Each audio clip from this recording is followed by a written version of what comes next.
Merhaba, nasılsınız? You expect me to speak in English? There we go. I'm wonderful to be, hang on, what am I doing here? Wonderful to be back here in Istanbul. It's like a second home to me, ladies and gentlemen. I've been here, coming here for the last 28 years and made many friends, and I have a lot of fond memories. So firstly, thank you to invite me back into your beautiful country. Today, I'm going to talk about the future. I'm a futurist, and I'll introduce myself in a second. But I want us to be optimistic, and that's what this slide represents. But I also want us to be reflective and think really hard in terms of what's going on in the world today. So let me first introduce myself quickly. So here we go. I do crazy things in my sessions.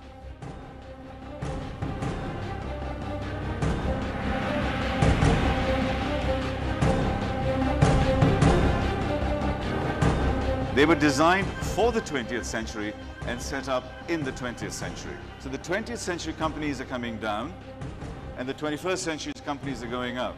To celebrate innovation, to celebrate research and development, to actually bring ideas and investments together.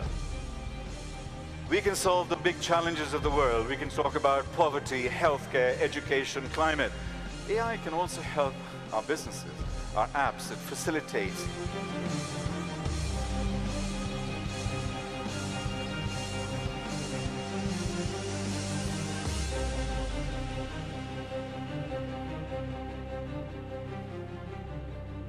So that's me, ladies and gentlemen. We do a lot of fun things.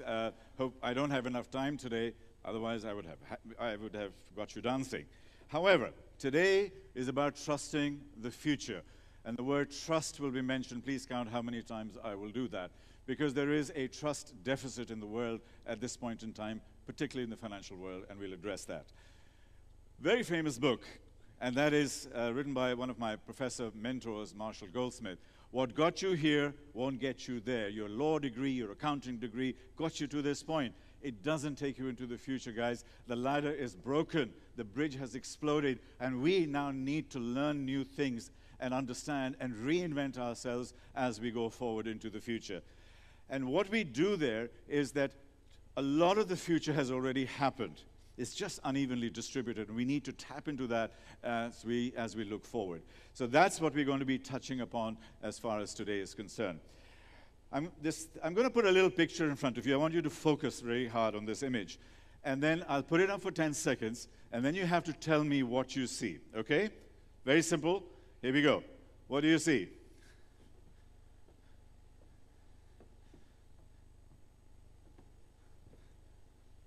What do you see? Anybody? Sorry? Cloud. Okay. Anybody else? Yes, ma'am? People swimming. Okay. Anybody else? One more? Yes, sir. There's just fog. Actually, okay. You know, okay, I'll come back to that in a second. This is a little bit like the future. It's a little bit fuzzy. But once we see what the future looks like, you will never be able to unsee it. And in every audience, there's one or two smart people who pick it up. The rest don't get it. Actually, ladies and gentlemen, it is a dog. Yay, well done. Big hand for that gentleman, because about one or two people in the room do that. However, now that you've seen the dog, you can't unsee it, can you? So once you see the future, which is my job today, you will not be able to unsee it. Doesn't matter how much noise there is in the system. And that's the key, ladies and gentlemen. We need to be able to see through the noise and through the structure that is out there. So moving forward, everybody talks about digital transformation, technology, blah, blah, blah. I do that all the time myself, so it is blah, blah. However, that's not enough, because digital transformation drives societal transformation, which changes us. We get changed. And that, ladies and gentlemen, is the critical thing. This is the circle of life as we know it. The number one most important question for today, is there anybody who would like to comment? What do you think is the one most important thing that is going to define our future? One attribute, one thing, something. Sorry, ma'am? Vision, okay. But more specific? Yes, sir. Time? Okay, more. Normally by this stage I get AI. Actually, the answer is no, not AI. What will define our future, ladies and gentlemen, is going to be trust. Because there is a total trust deficit in the world. And I'll take an audience poll. What do you think is this was a poll done in the US, in terms of people were asked the question, do you trust your bank or financial institution to be fair and honest? United States about 2 to 3 years ago. What percentage do you think said that they consider the financial institutions and banks to be fair and honest? Not a very difficult request, right? Fair and honest. How many? What percentage do you think? Anybody? Sir? 0? No, I mean, it can't be that bad. Somebody's got to trust something. It's 28%.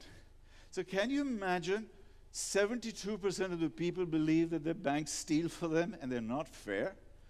Shame on them. And this is the world we're living in. I dare say it's much, much worse. And then it moves into truth. And ethics, we don't even know what that is. And ethics is another big area. And then we move into the whole idea of values and empathy. So today, ladies and gentlemen, if you remember nothing else, but you remember this slide, I've done my job. Okay? This is the future of the world. This is how it all comes together. The dinosaurs, they became extinct, not because they were not big and strong and loud, but because they did not adapt. Ladies and gentlemen, this is precisely the point where you are, is to be able to adapt. So just as an inspiration from this, we looked at a Babson College in Boston study in 2017, which said that 75% of the companies that existed in the year 2000 will no longer exist by the year 2030 in the S&P 500. And 50% of the companies that will replace those 75% have not been born today. Startups, young companies, and they come in and they move really, really fast. So we are living in the transformation decade. This is the time. Guys, the next 10 years is going to define our next 2, 3, 4, 500 years, and they are more important than the previous 1,000 years. So this is the... moving forward, let's look at some meta trends, okay? And some of them will surprise you. Look at that one up there. 80% of roles needed in banking by 2030, according to Dell, have not been defined today. So what kind of jobs are you going to be doing in 7 years' time? You don't even know what your job is going to look like. Look at that one here. Only 10% of the people in boards understand technology properly. Shame on them. How can they do it? In the world of technology, it's a complete scandal. We talk about governance, and governance also includes a fiduciary duty of directors and the board and the stakeholders to say, we need to be future ready. And 10% is not making us future ready. And then people are building on data, and millennials, a lot of you young people are here, and Gen Z, you don't like banks. And you much rather go for a fintech, hence Istanbul Fintech Week. So that is, comes together. Now, this is the Gartner hype cycle. As you can look, generative AI is in the hype cycle. A lot of these things are maturing now. So you're getting in this phase. So you see a lot of noise, but you need to see where in the curve you are. So if you're getting stuck somewhere, you need to be able to see that through. So that is an important data point. We know Web 2, and now we're going into Web 3.0, so that's old information. You can't have a presentation without talking about ChatGPT, the highest speed of adoption ever in the history of any kind of technology. Now it's crossed hundreds of millions, and it will cross 1 billion very, very soon. And all of this is creating these new business models. I would challenge anyone to say they know more than 3 or 4 of these. Because we don't. These are all the new things. DAOs are going to come in. Crowd economies are going to come in. All this kind of stuff. So are we future ready for this? Our fintech world is actually going to be addressing some of this. DAOs are really important using basic blockchain technology. And I know yesterday you worked on blockchain. These are the new jobs you will have. You'll say, what's going to be my job in 2030? It will be a personal data broker, an AI ethicist, journey builder, financial wellness. These are your new jobs, not relationship manager, account manager. That's going to be toast. You are going to be somebody's wellness coach. You see the shift that I'm talking about? And that's the kind of thing. This is the number one most important thing is when I'm presenting at boards and senior positions is something called the immune system. You know, we all have an immune system. You know, when the virus came in, and it just comes in, and our immune system blocks it and creates antibodies to block it, right? It's normal. So we actually block that. So think of it this way. If I had to do a kidney replacement, the first thing the doctor would give me is immunosuppressants to suppress my immune system so the new kidney can go in, and then it has half a chance of success. The same thing happens, ladies and gentlemen, in companies. Companies have immune systems. Companies have this internal system. And these immune systems are the thing that block the future, that block initiatives and projects. So I'm going to put a slide up there. Please take out your cameras and take a picture of the next slide. And this slide is what your managers and what your C group is going to tell you of 50 reasons why we can't change. We can't change it. It's impossible. We can't take the chance. It takes too long. This is the immune system clicking in, ladies and gentlemen. This is what you get at boards. This is at your manager, all of it. Now, if we stick with this, we're dead.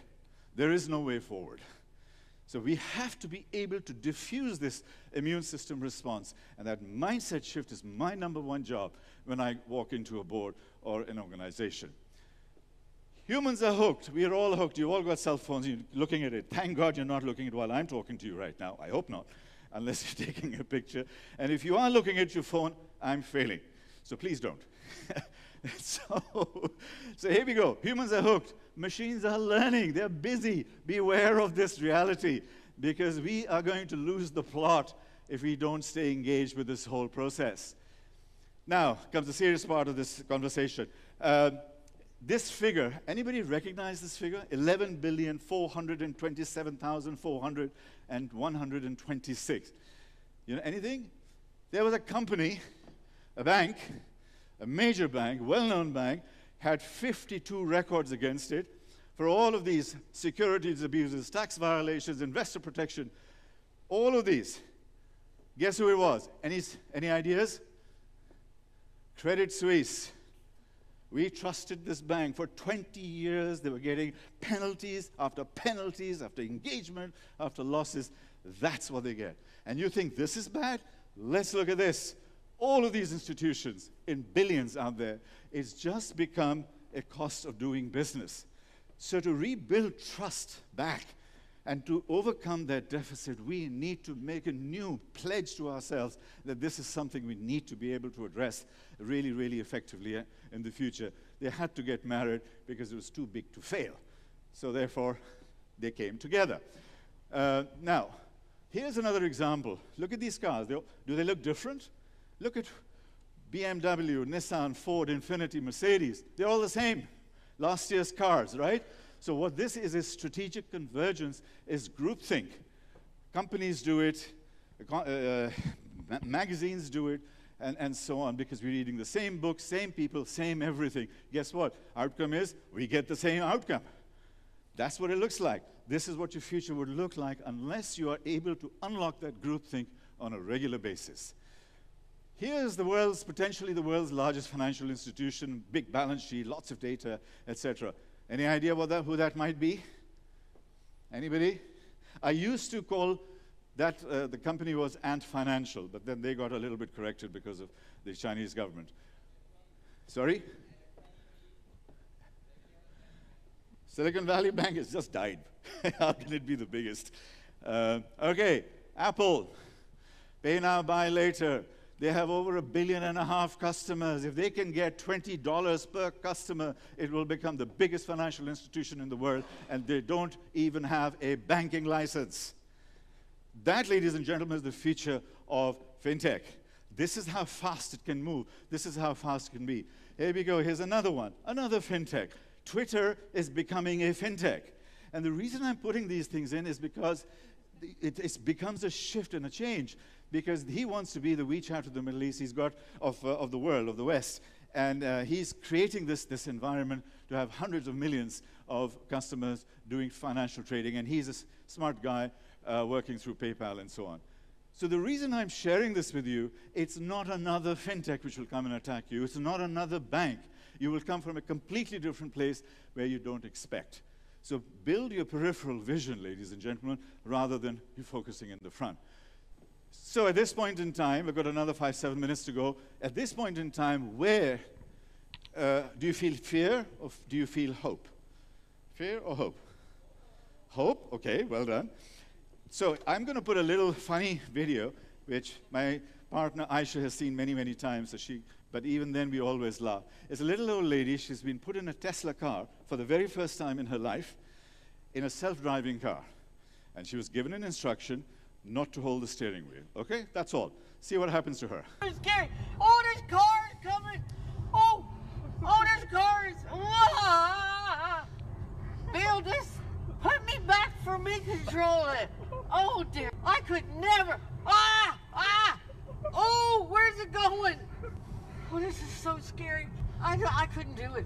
Oh, is the car coming? I'm going to hit us. Oh, it's So I think you can totally relate to it. However, it's not just the scream of an old lady because she can't. What's gone wrong here? Why is she screaming? She lost control. When we lose control, we scream. This is the scream of the regulator when fintechs come in. This is the scream of your road transport authority when Uber comes in. This is the scream of society and government when technology comes in.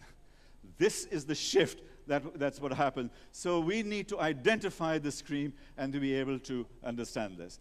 Now, moving to the second part of the session, what we are looking at is a changing world order. And in this changing world order, this was just last week, these countries are becoming bigger and more powerful than the G7 that we have known. So this add on a little bit of oil and Saudi, perhaps Turkey, this becomes the new bloc.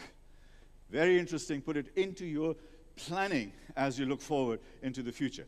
So quickly looking at Finance 5.0, which is the core of this particular exercise, is going to become a hybrid environment, changing behavior, etc. And basically, there are gaps in the traditional offering and gaps in the traditional trust level. That is why financial services will start coming in much, much more. So a quick example of a challenger bank versus an existing incumbent institution. If we just look at these two, what actually happens? And what happens is that if the incumbent bank can innovate just a little bit faster and just a little bit more efficiently, it will beat the challenger bank 8-9 times out of 10 because they've got size and infrastructure and so on. Let's look at a bank, a full-service bank like Wells Fargo, very, very complex. Most banks look like this. And these are the layers of services and categories and stuff like that. What fintech has done is, because we have cloud everywhere and we can have finance as fintech as a service, all of these things have come together. So there are some aggregators who've come in, and this has driven, basically, the reason why fintech is doing so well is because of this aggregation that's going on. And that's why it is represented by being the highest level of investment in the world. I'll just quickly go through this. Data will become one of the key elements as far as the future is concerned, and we need to be looking at that. So, 10 golden rules to take away with you. So this was my promise to Demet and Serap that we will talk about this. Quickly, rule number 1, the future strategy is not product. The future strategy of a bank or a fintech is built around human, behavioral, contextual, and experiential environments, not about product. It's actually going back to foundational principles. What's a bank account? Stored value, transactions, and lending and credit. That's it. Put a box around it, put it in your pocket, put it in the sky, in the cloud, and that's your bank. You have to think foundational principles. Then you have to think, what are my utilities, which I've just mentioned? And then, what the future of banking and finance looks like is built around services and platforms, so it's a hybrid structure. And our core utilities have to go there. Now, this is where talent and people get really, really scared. And the idea is, stop hiring bankers and financial experts. Start hiring neuroscientists and data scientists and neurologists and ethicists. Why are we doing that? It's because the more technological we become, the more human we need to be. Remember that one phrase, the more technology we have, the more human we need to be. And that is what we do. Rule number 6, scale and marketing. If anybody comes and tells you above ATL and BTL from a marketing company, throw them out because they don't get the future. You need to look at super apps and ear share and blending and all of these kinds of things. When it comes to 10x thinking, because you cannot just incrementally change because the world moves just too damn fast. So you have to think around purpose and impact, and then you take it from there. Cost structures. Think free, think WhatsApp, think why should we be paying $40 for a Swift transaction that gets me to me 3 days later? It doesn't make any sense anymore. It has to stop because it's instantaneous and it should be near free as we look forward into the future. And then last couple of points, anything which is non-touch or AI will basically scale and go 10x. And last but not the least is that operate with trust, ethics, integrity, and truth. And that, ladies and gentlemen, is the purpose of today's exercise, is we need to reduce this trust deficit to something which is reasonable, something that we can live with. We shouldn't get completely desensitized to somebody stealing. If you had somebody stealing for 20 years, would you hire them? But you would bank with them. It doesn't make any sense. So we have to stop these things and say, it doesn't make sense anymore. And I'm not going to bank with this. I'll pull my money out. I'll do whatever is necessary. Be activists. Do something. Because otherwise, these people will just see it as cost of business and carry on. So the future is tech giants, unicorns, fintechs, and banks serving us, human beings. And that, ladies and gentlemen, is going to be our future. And it's going to be distributed. The world GDP at the moment is about $100 trillion. By 2050, it's going to be about 140 trillion. So the world is going to literally grow by 40 to 50%. So the pie is getting bigger. It's just how we share it.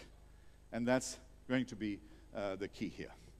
All right, moving, last slide. What truly matters? And this really is the last slide. What truly matters, ladies and gentlemen, is about family and friends and about building relationships. It's about creating and growing and developing something which you guys are doing. It's about fulfilling your calling, your purpose, and building something which is meaningful for the future. So, ladies and gentlemen, work with trust, work with ethics, work with integrity, work with heart and soul, work with purpose and impact, work with something that means something to you.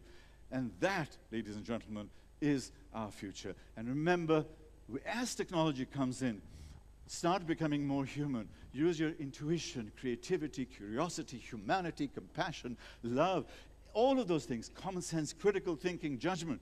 This is going to be our differentiator to ChatGPT and everything else that's coming in. Our critical thinking, our humanity. Thank you very much indeed.